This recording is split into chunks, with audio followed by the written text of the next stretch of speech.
Hola chicos, buen día, ¿cómo les va? Bueno, primero quiero saludarlos y felicitarlos por el trabajo que están haciendo. Espero que sigamos trabajando de la misma manera mientras se pueda. Vamos a empezar por un tema nuevo. Voy a intentar mandarle varios videitos porque intenté mandar un solo y se me complica. Es muy pesado. El tema nuevo es órganos de los sentidos y es para relacionarlo con el sistema nervioso que ya vimos. Los órganos de los sentidos son estructuras que nos ayudan a relacionarnos con los que nos rodea, y estos órganos de los sentidos están compuestos o tienen una parte que se llaman receptores de los órganos de los sentidos, que son aquellos encargados de recibir un estímulo determinado de temperatura, de sonido, de imágenes, recibir ese estímulo y traducirlo al idioma del sistema nervioso, que es el impulso nervioso. Estos receptores están en todos los órganos de los sentidos y en otros lugares también de nuestro cuerpo, ya lo veremos. Y estos receptores, que son esas estructuras, son ni más ni menos que neuronas un poco modificadas. Entonces reciben un estímulo determinado y lo traducen al idioma del sistema nervioso, que es impulso nervioso. Estos receptores poseen tres características principales, que son la especificidad, adaptación y excitabilidad. A pesar de que ser tres palabras difíciles, con un ejemplo lo vamos a entender.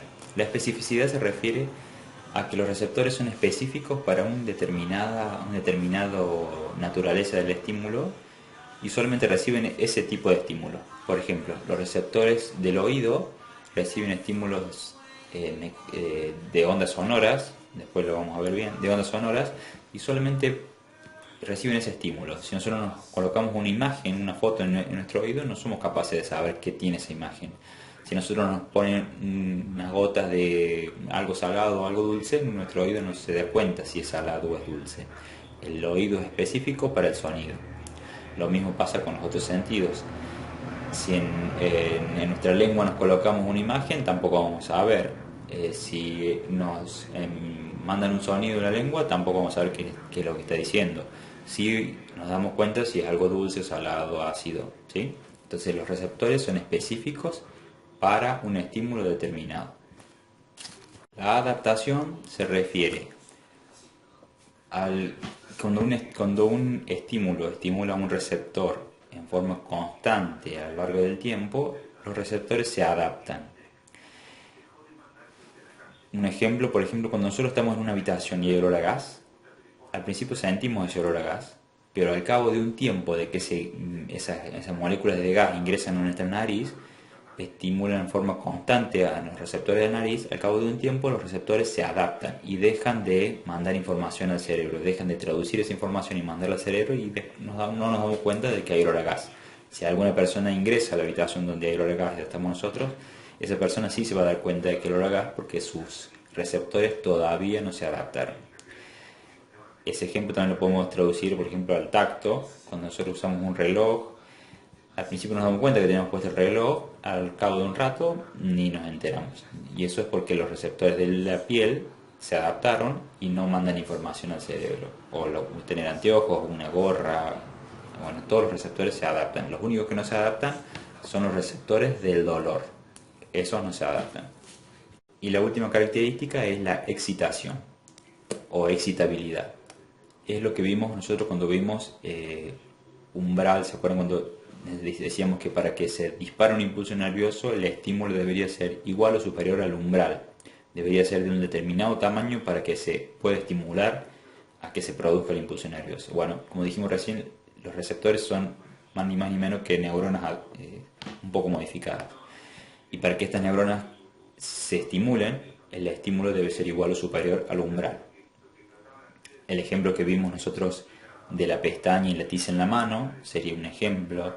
Otro ejemplo puede ser si nosotros ponemos una cucharada de azúcar en un tanque de agua de 1000 litros, es probable que si tomamos un poco de esa agua no nos demos cuenta si es sal o azúcar o que esa agua está modificada.